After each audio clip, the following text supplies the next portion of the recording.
just knows when you're filled with forgiveness, your love just grows.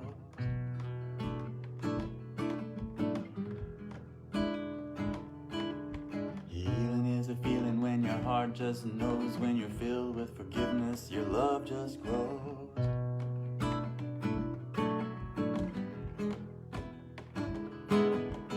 Healing is a feeling when your heart just knows when you're filled with forgiveness, your love just grows.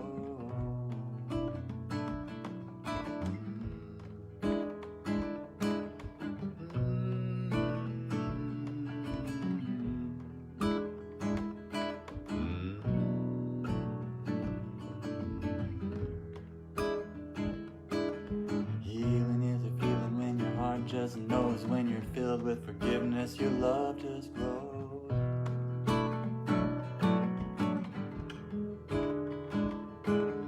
Healing is a feeling when your heart just knows when you're filled with forgiveness, your love just grows.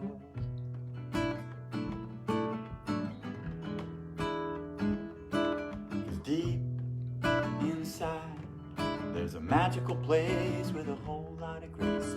Deep inside there's a magical place with a whole lot of grace. Healing is a feeling when your heart just knows when you're filled with forgiveness, your love just grows.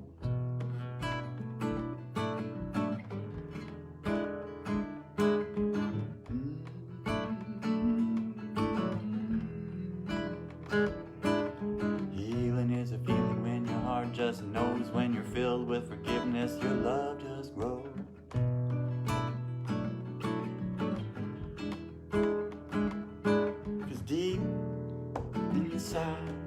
There's a magical place with a whole lot of grace. And deep inside there's a magical place with a whole lot of grace.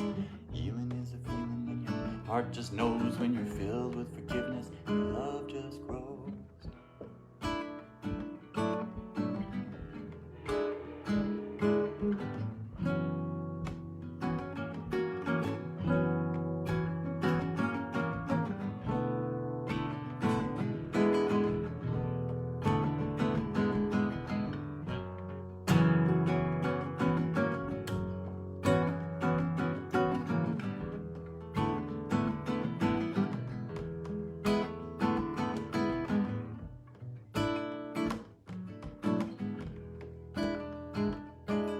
Healing is a feeling when your heart just knows when you're filled with forgiveness, your love just grows.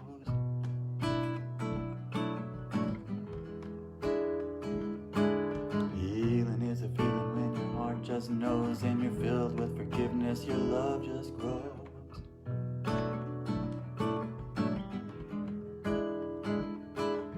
Shri Ram, Jai Ram, Jai Jai Ram, Shri Ram, Jai Ram, Jai Jai Ram. Hola everyone. Healing is a feeling when your heart just knows when you're filled with forgiveness, your love just grows.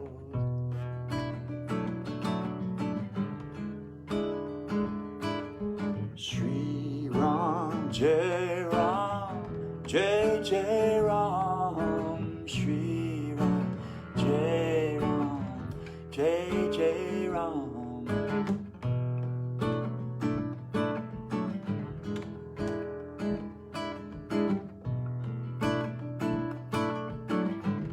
Namaste Saul.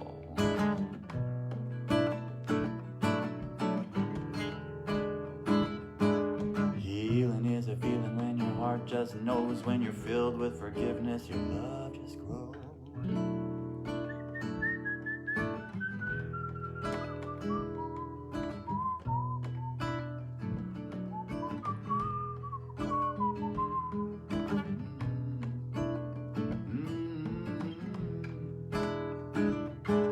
Deep inside there's a magical place with a whole lot of grace. Deep inside, yeah.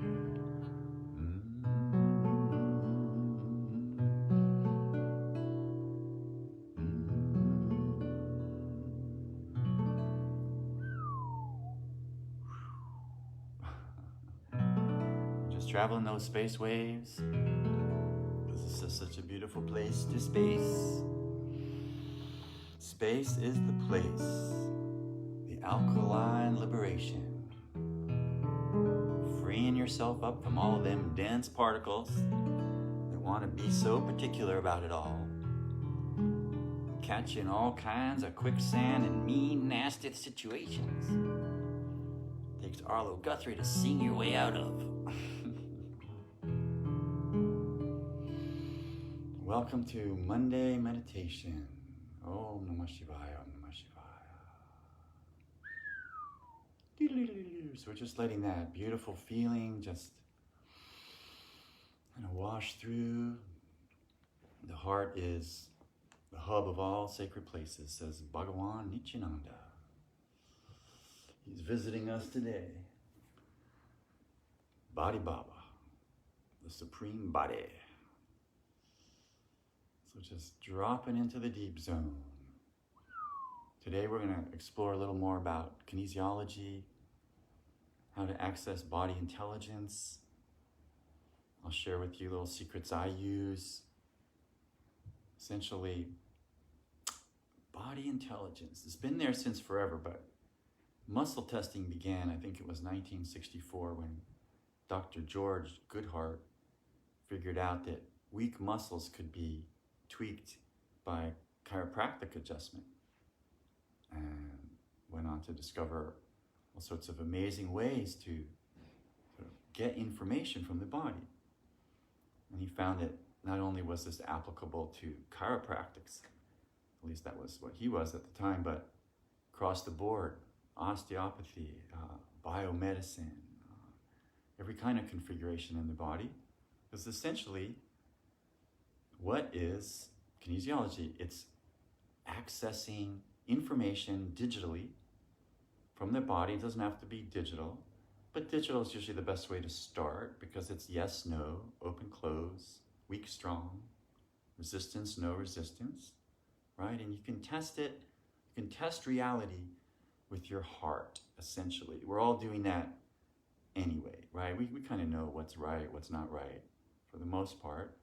But then when it gets into more surgical or more specific operating systems, when you want to navigate into a complex problem, you can use sort of digital navigation tools. It's kind of an inner GPS. Essentially, you might want to start with the fingers, right, as a way of objectifying that feeling. So you're not so subjective, you're confused. And then eventually you can sort of bring it back where you're in that subjectivity and yet you're clear, right? So eventually you don't really need to muscle test.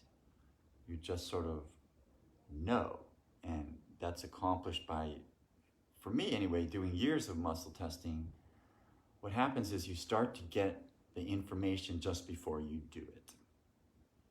They figured this out at Princeton University, at the Princeton Engineering Anomalies Research Center, that your heart is about a second ahead of the game. They would fire random event photos at the client, and 1 out of every 25 was a scary picture. And they found in conducting this experiment that the scary picture, the heart would know when the scary picture was coming, even though it was randomly generated and the person essentially had no idea. So how is this possible? They began to conclude that your biointelligence, your heart, is just that much faster than whatever's going on.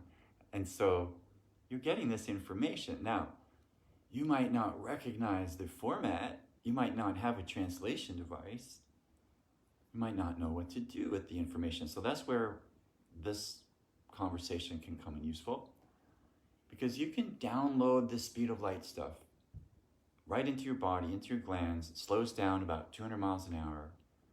The algorithm suddenly grab this infinite percolation and then gives you very specific stuff. And so, for example, if you want to know, is this a physical issue with someone or is it mental psychological? So that's where you could start. You could just say, you just ask yourself, is this a physical issue? and then you can test it with your fingers. Now, this work gets a little tricky because just like pendulums, you could calibrate them either way, right? Spinning to the left could mean yes, spinning to the right could mean yes. You just need to get a read. And so if you're a beginner, it's good to just check it with your name because that's pretty identifiable. So you say, is my name Sudama? That's true, right? So my finger test suggests that there's no friction there. There's no collapsing system. There's kind of an opening happening, right? It's just like, oh yes, truth. Truth has this nice feeling to it. When something's not true, it's sort of, there's a collapsing contraction in the hand. You can almost imagine like you're holding a ball, and then that ball is collapsed, right? Or that ball is expanded. And so your fingers are going to feel this very subtle difference in expansion or contraction. And that is the barometric guide to the answer to your questions, right? So if it's like a collapsing system, it's like, not good, right? Or strong, oh, that's good, that's strong. What often happens is you test a symptom and it tests strong, which is very confusing to people. I had a client the other day. I was called into a group call, on a Zoom call, and they brought me in to heal the fellow who had a skiing accident. He jammed up his head and neck. And so when I checked into the situation, I tested him. And it was like, wow, his neck and shoulders test really strong, even though that's where he completely got whacked. But his gut was like, ugh. So I said that. I said, your gut tests really weak, but your neck and shoulders, even though you got whacked, that's great. And he goes, wow, it's amazing you said that because I never feel like my gut problem is going to go away. But I feel like this skiing accident, I should be fine. So he was reflecting that strength, right, that's there, even though the symptom is under duress, right? His body's under duress. So that's the confusing thing. The symptom reads strong. So then the game is to find what's the real weakness that's hiding. What is this princess and the pea situation where it looks like a sleeping problem, but there's this irritant 8 mats down. That's what you got to track. That's what you got to find and remove. Then the person can sleep, right? They don't have any idea what you did.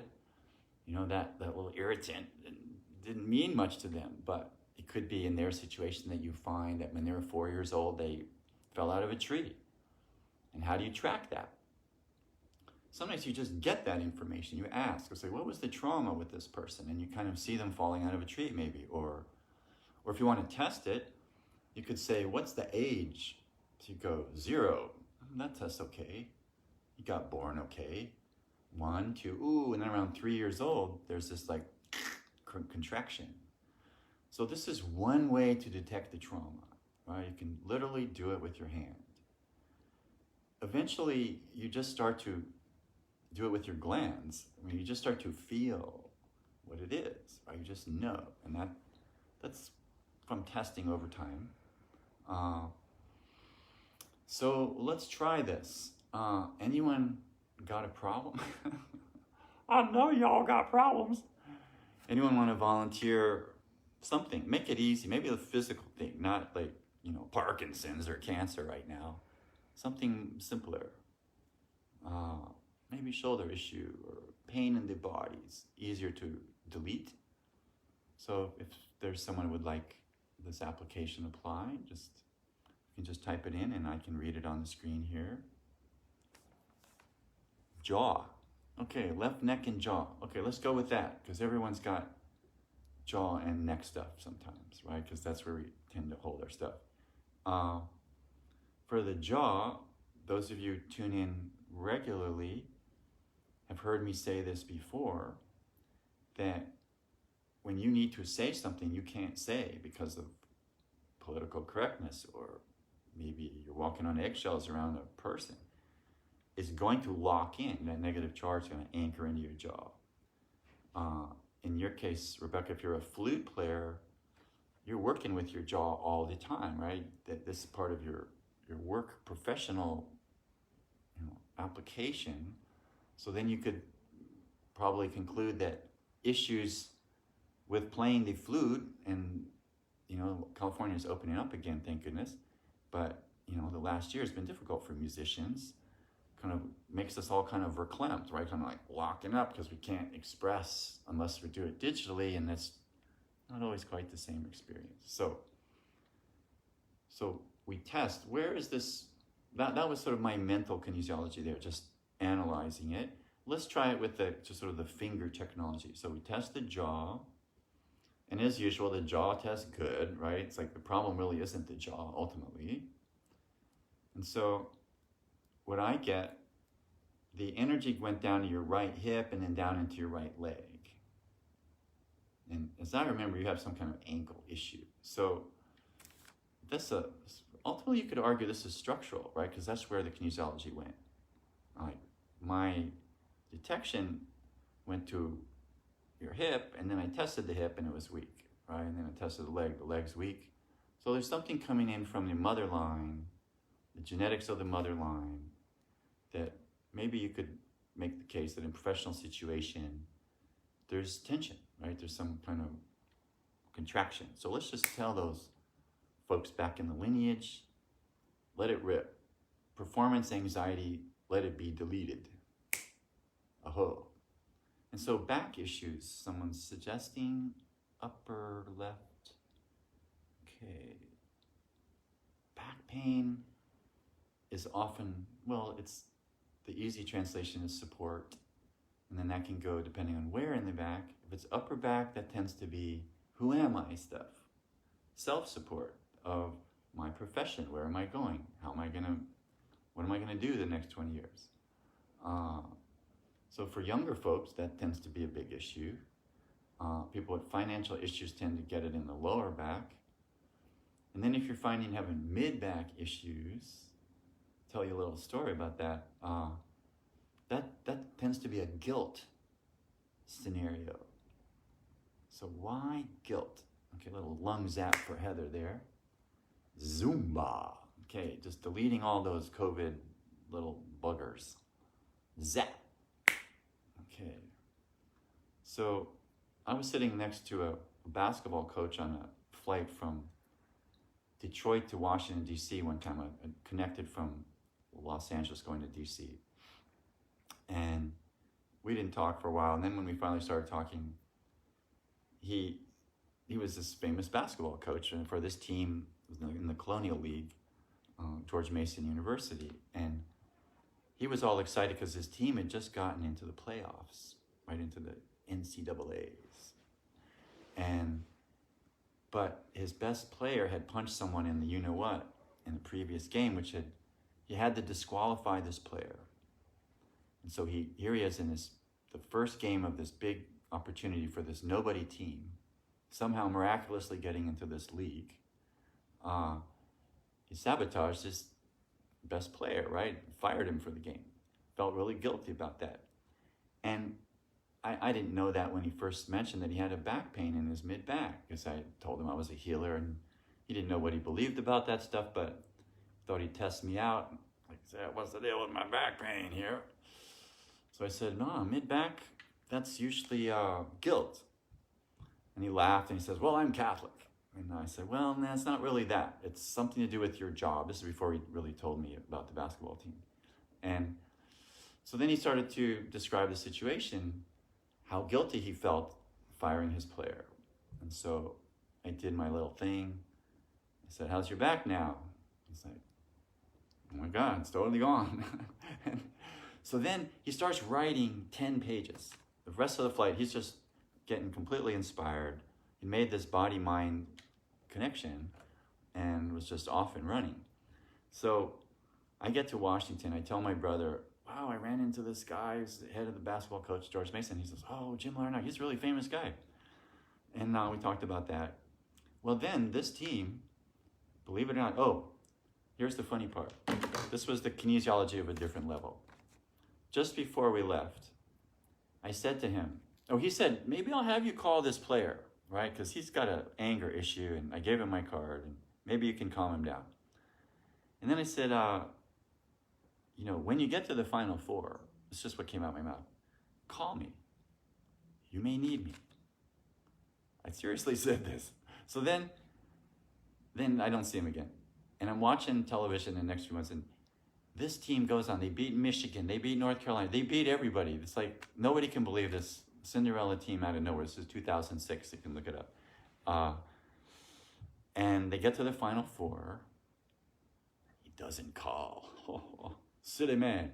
So they lose. I told them to call. But anyway, there's a fun little story how kinesiology can be registered on different levels, right? It could literally find the reason for his back pain.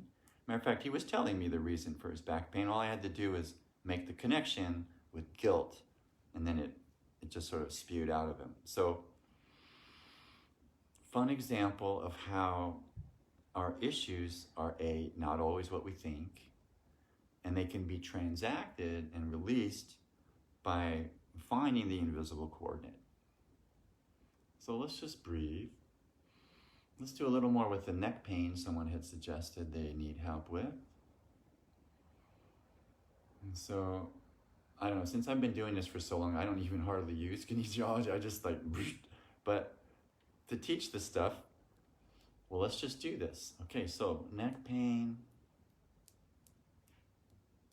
I'm getting a weakness in the tailbone. Now that's one step up from kinesiology, because what I'm doing is I'm feeling where the problem is and going right there, right? And you could say that's a gift you evolve over time, right? You just look at someone and you know where they're weak. And I bet you can do this now on many fronts, right? You may not know where the invisible coordinate is for this strange symptom, but I would bet that you could pick anyone out of a crowd and pretty much profile them as to what state they're in, whether they're depressed, happy. You can kind of tell, right? This person needs mothering. This person, oh, you can just kind of tell. So your heart is so smart. It's just going to start downloading information. So you just, in a sense, need to know how to receive that. I'll tell you another real life story. When I played softball as a 6th grader in Beirut, Lebanon, we had teams like Pan Am, Caltex, Esso, but we played for the Help bookstore team. So we were called Help. And I was the shortstop, and somebody hit a ball so hard that it just somehow landed in my mitt, right? I didn't consciously catch the ball. My body caught the ball. My mind was like, whoa. It was so, but there it was in the mitt. So this tells us something, right? Your body is so much smarter than you, seriously. So this is good though, right? Your body's gonna protect you. Your body's gonna make a million decisions that you might not be able to make. Most of it is autonomic. If we were in charge, we'd be in big trouble, right? So, how would you be able to remember every breath and, monitor every cell and do all these fantastic things your hypothalamus is capable of? So there's the thought. The baseball represents the speed of light information coming at you, full on, right? How do you catch this information? Number one, if you know it's coming, you're ahead of the game, right? So if you're in a professional situation, you know you can access the information. You just have to ask, right? So you know it's going to come. And so you have to kind of be ready for the thought. Another speed of light thought, another speed of light story, since we're on to these stories. I was giving a lecture in Maine at a library. There was about 20 people, and I think it was a wealthy woman in the back, whose name we won't mention, had a knee problem we were working on, and she was feeling a lot better, and that inspired the lady in the front row, this great big woman from Maine, to go raise her hand and say, "Oh, what about my throat? Can you fix that?" And I looked at her and I said, well, we'll get back to the tailbone in a bit. Can you fix my throat? And I looked at her and I said, what did I say? I said,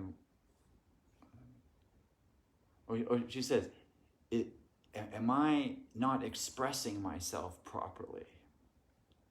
And I said, well, that might be true, but that's not exactly what this is. So she now says, well, what's my problem? And I said, well, and this is where I got the flash. I saw a boat sinking and some people standing on the shoreline looking angry. So this is what came out my mouth. I translated it one more level unconscious. I said, you sank somebody's boat, and there's a whole bunch of folks that aren't happy about that. And she goes, oh my God. She almost fell off her chair. Like, how'd you know that? And I'm like, well, that's what I saw. And she says, well, funny thing, 2 weeks ago, I'm getting into a rowboat down by the dock, and this is a big woman, and when you get into a rowboat and you don't quite get in right, you could flip over. And so she did. She went into the water, and all the cell phones in the bag followed. And so it's like, all those people on the shore are angry. They lost their cell phones. And you sank the boat. And that was just revealed, right? I had to do a little more with that. But there it was, right? There's the speed of light information. And then she already, just having made that connection with her, she felt a lot better, right? Suddenly, it's like, wow. Because by making the connection that she was feeling guilty about this, losing these cell phones, this liberated her from some of that guilt, right? Just revealing the nature of the situation. Then she came back to the next lecture a week later and reported that when she had gone home that night, her throat fixed itself right up. So there's an example of how an event in the past traumatized this lady. The trauma was still residuating. We were able to kind of listen in, kind of get a few pictures, feed it back to her, have her process that, and then, well, right, then the stuck part, right, whatever's jammed up in there can start to roll. And that's kind of what healing is, right? You're generating flow where there's stuckness. And the stuckness could be any level. Chris wants to meditate. We're going to do that in a minute. Okay, so let's breathe. So there's the cue, right? Time for a little drop-in meditation. And so we breathe, because that's what we want, that activation, deep meditation, get the communication. We breathe.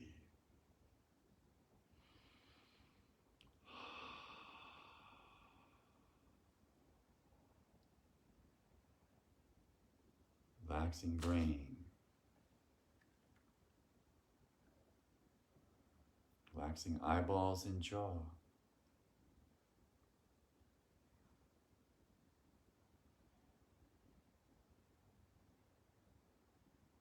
Relaxing. Breathing.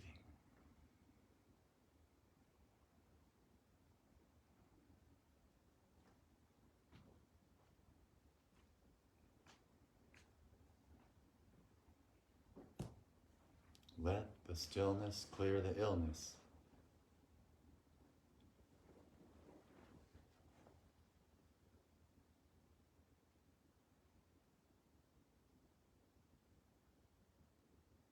Paracelsus, the alchemist, said, man is ill because he's never still. So just a little rearrangement of the letters. Let the illness be cleared. Let the stillness clear the illness. Ah, yes.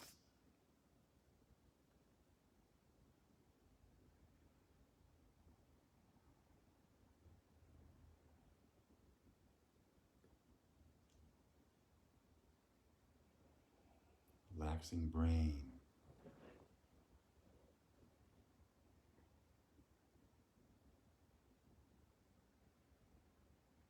Relaxing neck and shoulders.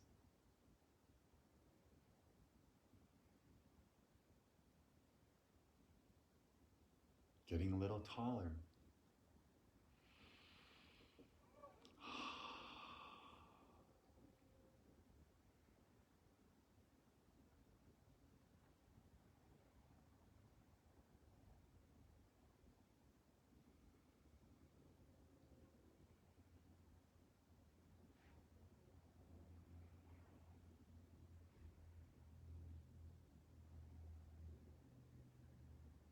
Entering into the sound current.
Relaxing eyeballs, jaw, neck and shoulders. Going down to the tail brain, clearing out accumulations.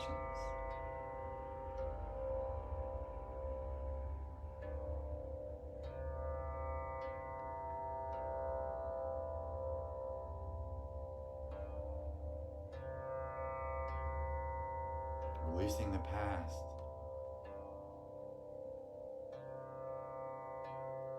It just goes poof, gone.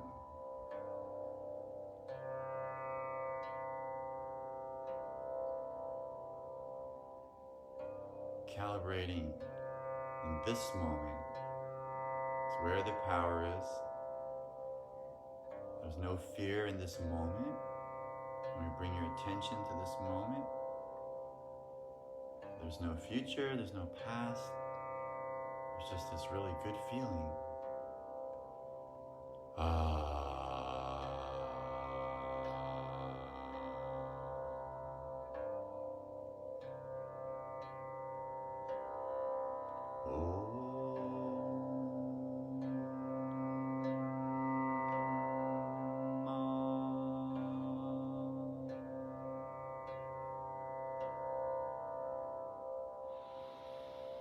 Breathing through the nose.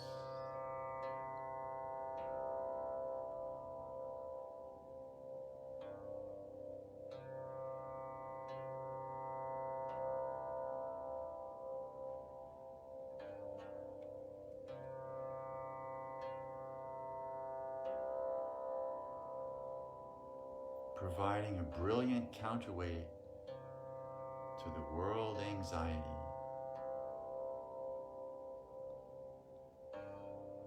To just be in your inner circle society.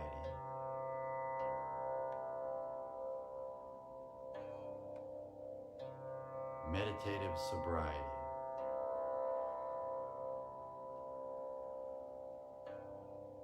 Ananda minds, bliss chemicals being created in your brain.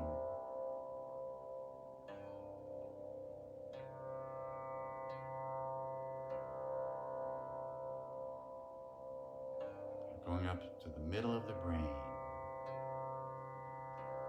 just above it, pineal gland.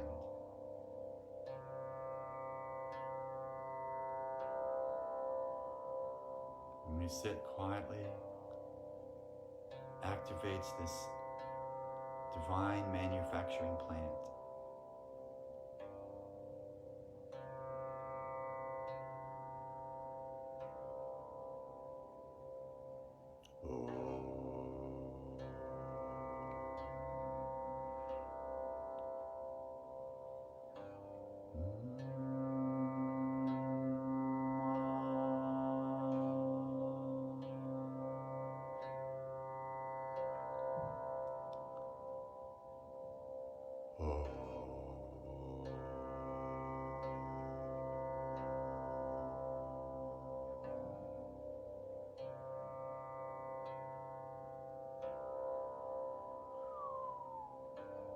Let the stillness work its magic.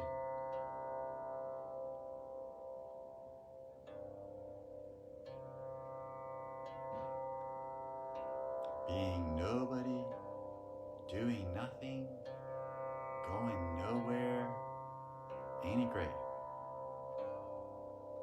The center of the universe, the fireplace of God,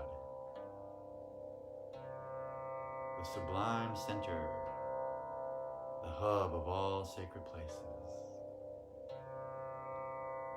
Wow.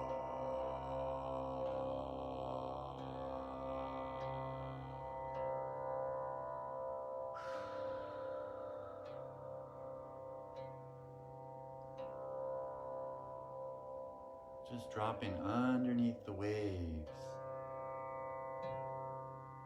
of stress. Go to the place in the chest that's best.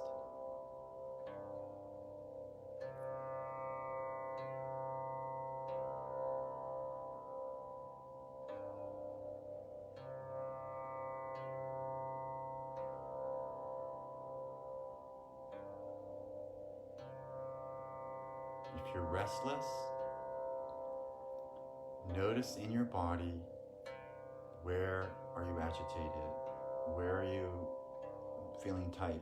I mean, if you just bring your attention there, it kind of works a magical effect to resolve that by just like a feedback of consciousness. The supercomputer of the body makes the correction.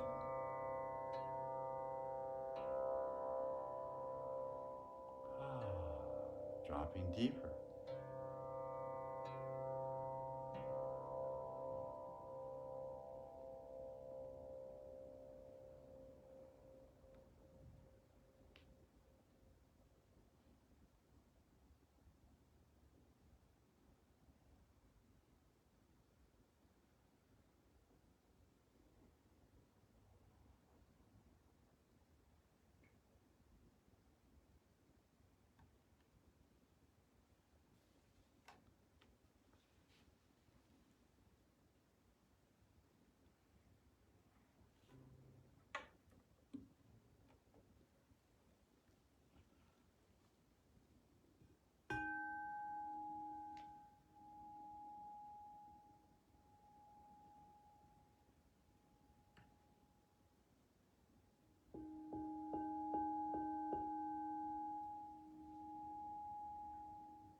through the nose.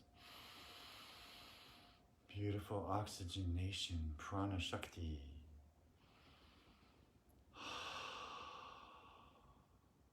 The breath mantra, hamsa. Hum. Sa. Natural sound of the breath.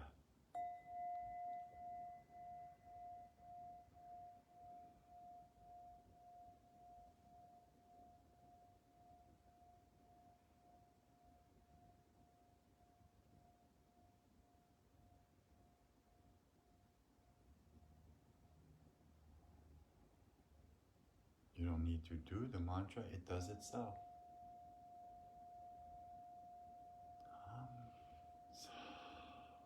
Every breath.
Sitting quietly allows the body to acquire more Shakti.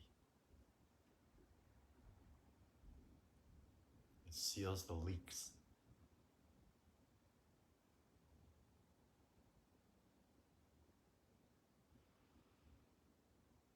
And then it starts to build that Shakti. So it rises layer by layer. And it starts to fountain.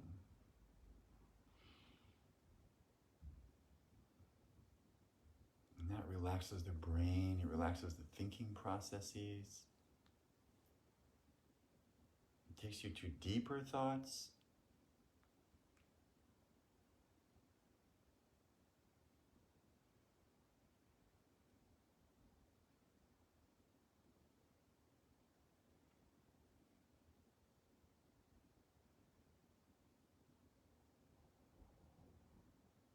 Now we have access to deeper places, the theta wave bandwidth, the alpha wave bandwidth, even the deep delta, beyond sleep, the supracausal body, beyond the black hole of sleep.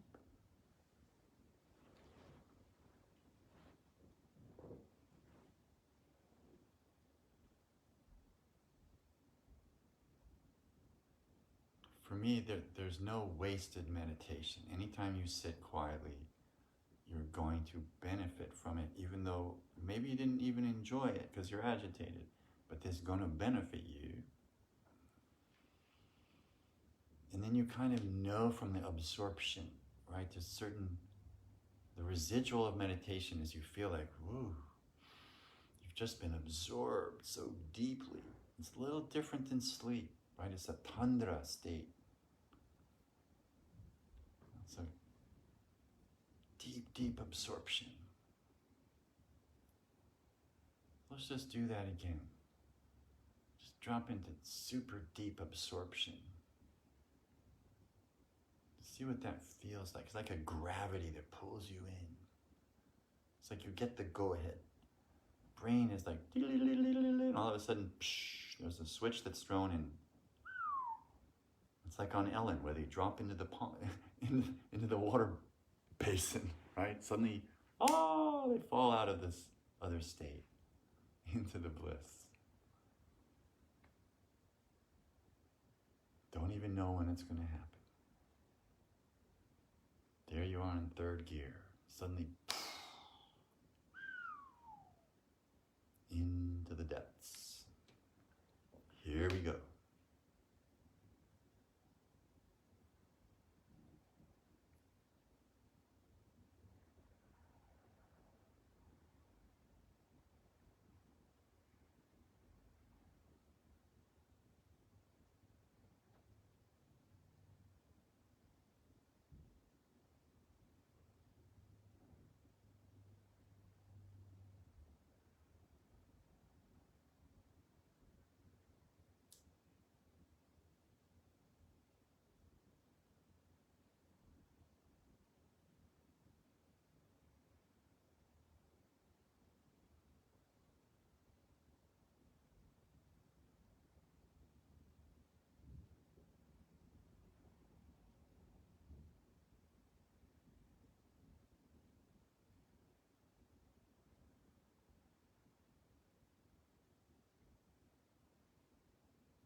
Breathing through the nose gently.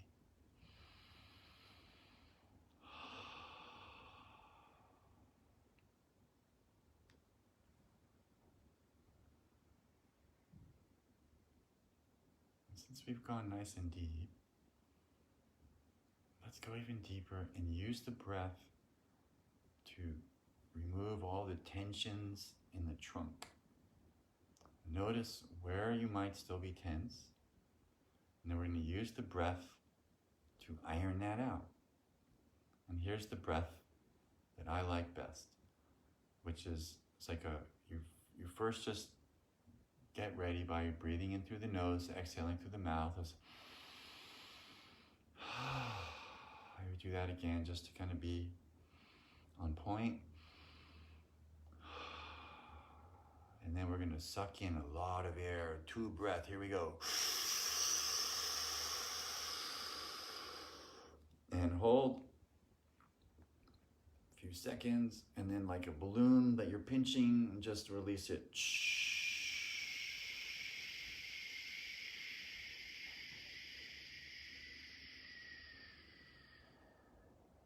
The longer it takes to do that, the better.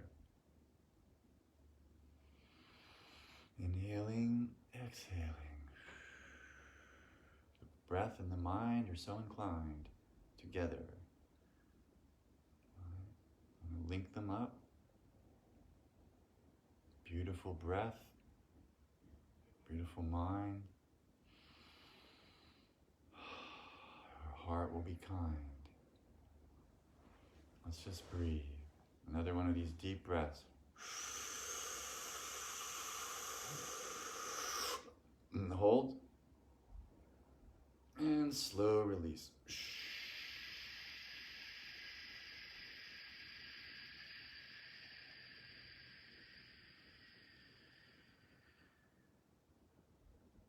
Let's do one more.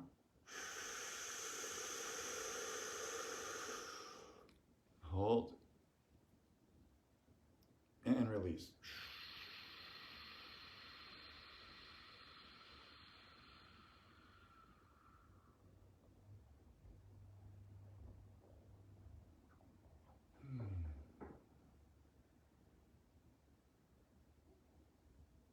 That should feel better, right?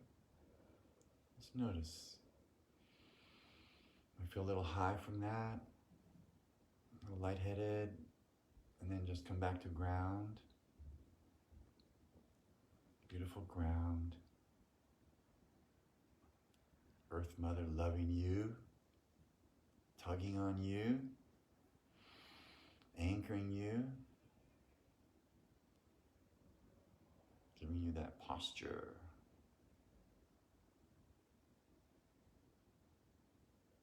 Let's bring our hands together like palms. Prayer.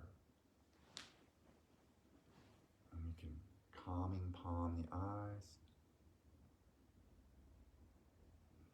Relaxing the brain.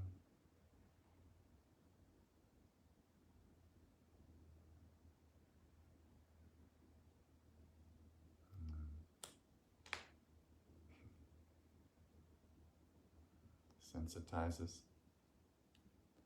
polarities. Right. Yang, yin, like plates of energy. You can beam out, beam in. Be like an Egyptian. We bless.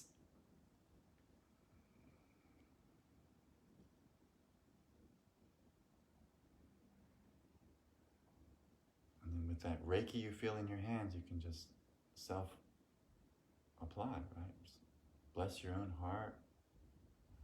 Body organs just love to be touched. Beautiful feeling. Just thanking the organs and glands. Always a good thing to do. Thank you, liver, gallbladder. Thank you, heart, small intestine. Thank you, triple warmer, pericardium. Thank you, kidneys, bladder. Oh, she went out of the order there. Thank you, stomach, spleen. Thank you, lungs, large intestine. And thank you, kidneys, bladder. So let's do water feeds the wood, feeds the fire, feeds the fire, feeds the earth, feeds the metal, feeds the water. Sheng cycle. Good thing to tune into. And all the relationships of all the nervous systems.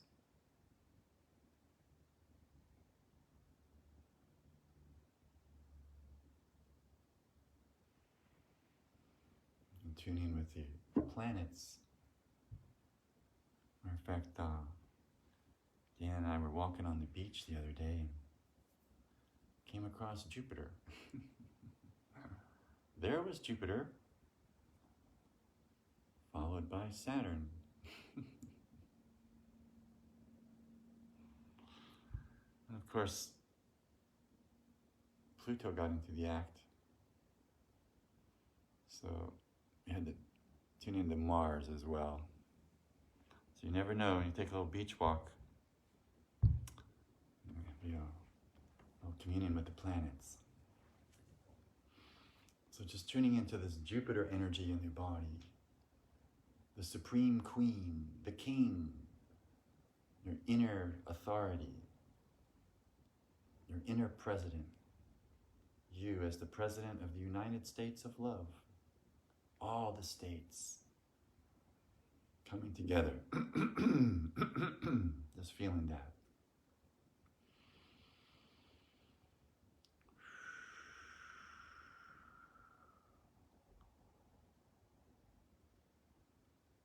I'm curious whether you're feeling the same thing I am. When we meditate like this, it's like a warmth. It's like the Kundalini begins to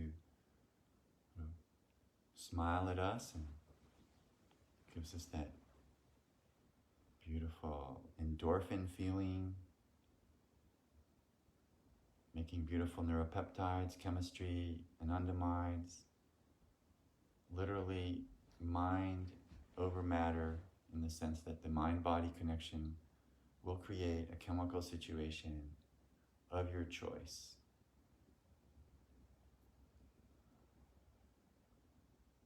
Just feeling the chemistry of your body as it is in this moment. What kind of information has come in the last hour? I present what I'm presenting. I a certain kind of channeled aspect to this. I don't know what I'm going to do before I do it, and then you sort of get the idea. It just sort of starts to flow. I think the more we can live in that kind of intuitive resonance, you're going to get the best information that way, because you're not going to override it with some predisposed, predetermined thinking, right? It's not really, might be great information, but it's not what's needed in that moment. Let's just take a moment. It's like take away all the trappings, the mental operations, the egoic structures, the ego maker, ego faker, this being that constructs all of these realities just to make sure that you're cool. But in fact, you're much cooler when we're just being authentic, honest, communicating to the universe effortlessly. Just breathing into that feeling of resonance with everything. Get all the information you request. Just ask, Google, and you will be Googled. You're just feeling that warmth, that meditative warmth spreading through the bones, moving through these subtle nerve channels called nadis. 72 million of them in there. 72,000 of them supreme importance. Just feel this kundalini fountaining in the body. When we meditate like this with this big a group, this tuned in a group, Kundalini loves to show up and work her magic. Just call it in. Call her in. Just feel that. It's like the residuals, like the blessings. It's like a surrender. Right? Meditation is the ultimate surrender. It's the most compassionate act for your body you could do, my opinion, many people's opinions. It is literally you are surrendering to whatever needs to happen. And then it's like the universe can really work with you.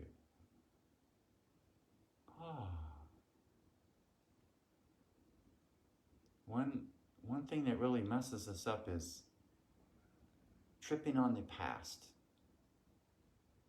right? The past is toast, right? Poof. Presto la pasta. Poof positive, right? Make sure you got your past released right up to this moment. So this, you throw that bat cape right off. Who needs all that stuff? Because that's what, if you have shoulder and neck pain, that's what it is, right? It's like you're dragging around this bag of something from before. And if we just release it, let's get super Gumby flexy.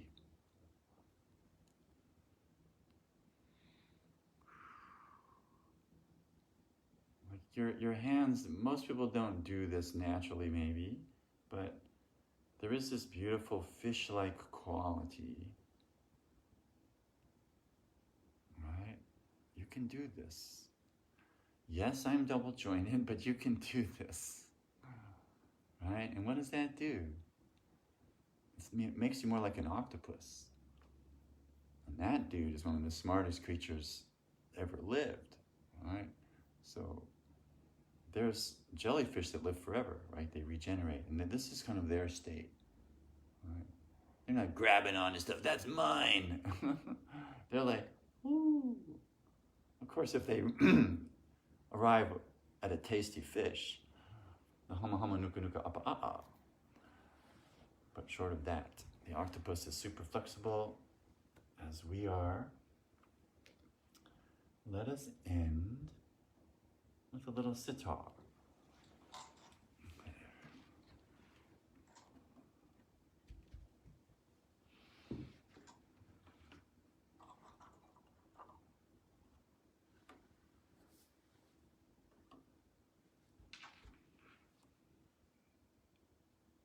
Let's see what wants to be played.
That one goes out to John Moore, who requested a little Grateful Dead on sitar the other day.